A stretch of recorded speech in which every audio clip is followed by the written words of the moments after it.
لوط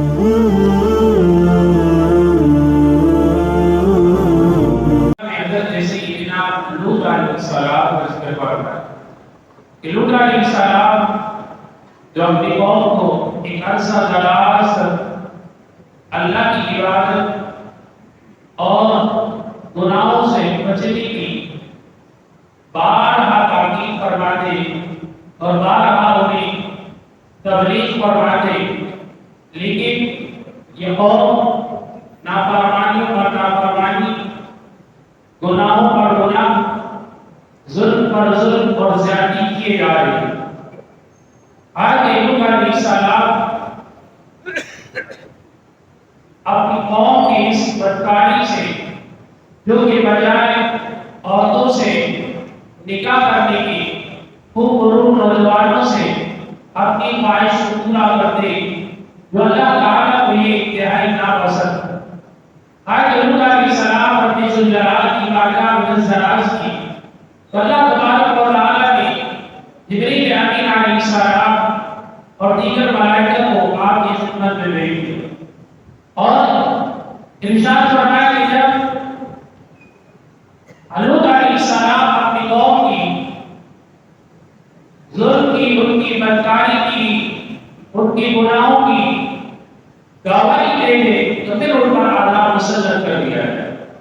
حضرت لوط علیہ السلام کے پاس دوپہر کے وقت تشریف لائے، جو کہ فرشتے تھے لیکن انسانی شکل میں نوجوانوں کی صورت میں تشریف لائے، تو آپ کھیتی باڑی اپنے کام کاج میں مصروف تھے۔ جب آپ کے پاس تشریف لائے تو اپنا کام کاج چھوڑا ہو کر تشریف لے آئے مہمانوں کے ساتھ، گھر میں انہیں رکھا عزت و تکریم کے ساتھ۔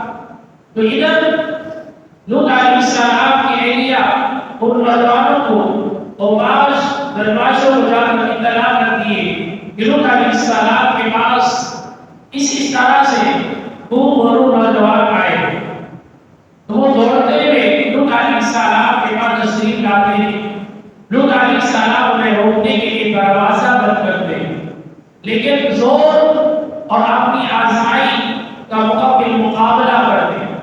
تو پھر اس لیے معاملہ ملاحظہ فرمائے، پھر اس عرض کرتے ہیں لوط علیہ السلام سے، اے لوط علیہ السلام آپ ہمارے تحفظ کے لیے یہ سب کچھ کر رہے ہیں، لیکن اے لوط علیہ السلام کہ ہمارا کچھ نہیں بگاڑ سکتے، آپ چھوڑ دیجیے۔ حضرت لوط علیہ السلام نے جب چھوڑ دیا اپنے ہاتھ پر تو جبریل امین علیہ السلام نے فرمایا کہ ایک زوردار جو اپنا پر مارا تو فرمایا سب کے سب بوندے ہو گئے اور سب کو کچھ نہ نظر آنے لگا اور چیخ و پکار کر کے بھاگنے لگے۔ حضرت لوط علیہ السلام نے فرمایا اے لوط علیہ السلام صرف تنہا آپ اور اس اہل علاقہ میں ایمان رکھنے والے ہیں اور اس کے سوا کوئی نہیں ہے، لہذا رات کے آخر پیر میں ہم اللہ کے حکم سے زمین کے حصے کو آسمان تک لے جائیں گے اور جو اوپر کا حصہ ہے وہ نیچے کر دیں گے اور آپ اس بستی سے نکل جائیے۔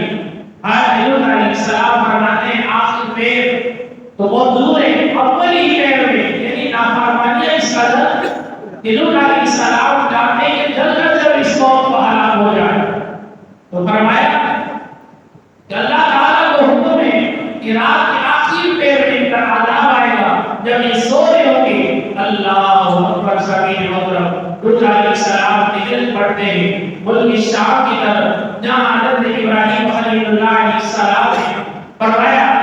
لوط علیہ السلام نے بستی سے نکل جاتے ہیں، حکم ربی سے فرشتے پر اپنا اس بستی کے پیچھے ڈالتے ہیں اور فرمایا اس بستی کو اس طرح ختم کر دیتے ہیں کہ شتر اور دیگر کی آوازیں آسمان میں سنائی دیتی ہیں اور جو اوپر کا حصہ ہے وہ نیچے کر دیتے ہیں۔ اگر کوئی باقی زندہ رہ جاتا ہے تو اللہ کے حکم سے سب باری کی جاتی ہے، ورنہ ایسی سب باری کہ گویا جس کے مقدر میں جو سب یعنی جو پتھر لکھا ہے اسی پتھر سے اسے ہلاک کر دیا جاتا ہے، یہاں تک کہ ایک شخص بھی باقی نہیں رہ پاتا۔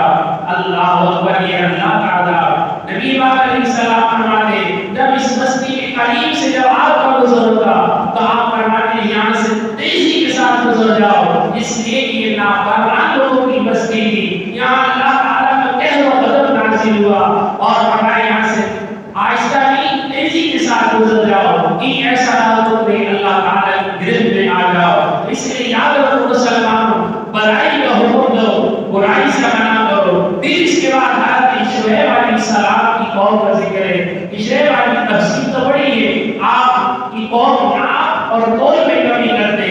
فرمایا جب لیتے چیز تو پوری لیتے، جب دینے کی باری آتی تو اس میں کمی کر دیتے. آج ضرور حضرت شعیب علیہ السلام فرماتے یہ نہ کرو تو کہتے آپ کیوں ہمیں اس معاملے میں روکتے ہیں؟ آپ اگر ہمارے قبیلے سے نہ ہوتے تو ہم آپ پر حملہ آور ہو جاتے اور آپ کو ہلاک کر دیتے.